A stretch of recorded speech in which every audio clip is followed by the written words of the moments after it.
Bismillah. Un petit garçon qui chassait dans les bois découvrit le terrier d'un porc-épic. Il voulut se glisser dedans, car son dessein était de s'emparer de quelques-uns des petits, dont la chair est délicate.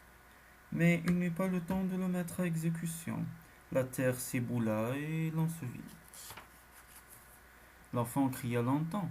Il savait que nul ne le retrouverait là où il était enfoui. Puis il s'endormit à force de pleurer.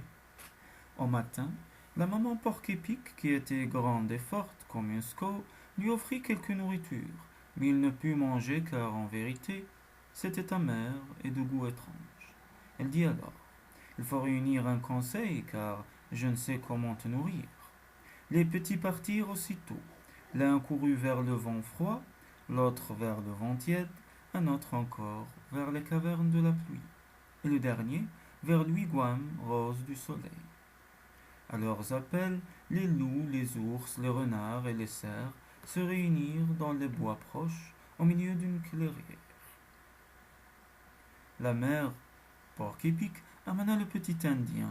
Il s'assit sur le sol et joua avec des cailloux. Quelle chance qu'il n'ait pas eu le temps de tuer les petits porc-épics dans le terrier. La mère dit: Voilà la créature que j'ai trouvée dans la maison de mes petits. Je ne sais pas ce que c'est. Elle a faim et ne peut manger comme les miens. Qui me dira ce qu'il faut lui donner pour qu'elle vive? Le renard dit: Ceci est le petit de l'homme rouge, qui a du feu et des récipients de terre pour cuire ses aliments. Moi je mange cru les oies sauvages et les oiseaux des bois. C'est juste, dit le conseil, ce n'est pas à toi qu'il faut confier l'enfant. Un grand loup gris se leva, ses crocs brillaient dans sa gueule rouge. J'ai beaucoup de bébés loups dans ma tanière. Ils ont toujours faim, j'ai toujours faim. Mieux vaut qu'ils ne s'approchent pas de mon gîte.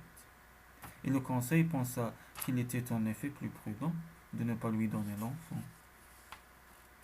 Le cerf, accroupi, ses longues jambes repliées sous lui, la tête couverte de ses os bois, regardait le petit Indien avec une grande bonté.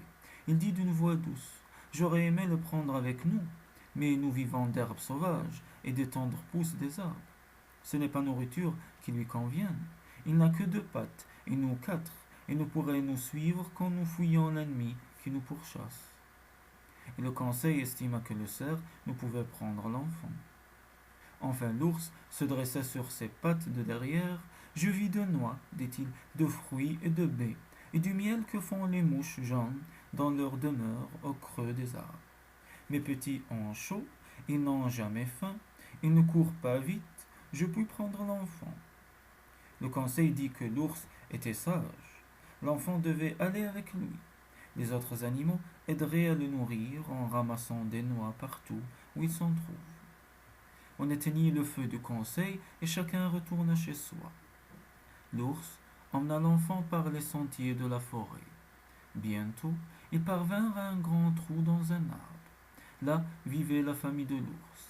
La mère et les petits accueillirent gentiment le nouveau venu. Il se sentit très heureux et n'eut plus envie de rechercher son village.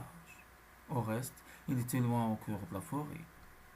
Et l'enfant ne retrouvait plus les marques coutumières sur l'écorce des bouleaux.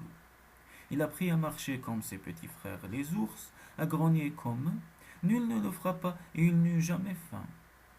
Un jour, des hommes rouges vinrent dans la forêt, ils virent l'ours et le tuèrent, puis ils virent l'ours et les oursons et les tuèrent aussi.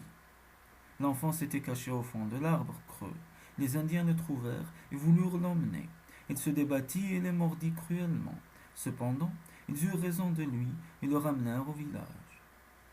Sur l'épaule des chasseurs qui l'avaient capturé, impuissant, entravé de lianes, il grognait et détestait ces hommes qui avaient tué ses frères les ours. On le garda prisonnier dans le wigwam. Il était sauvage et farouche et ne songeait qu'à s'échapper pour retourner dans les solitudes. Peu à peu, cependant, il réapprit les usages de son peuple et redevint un homme.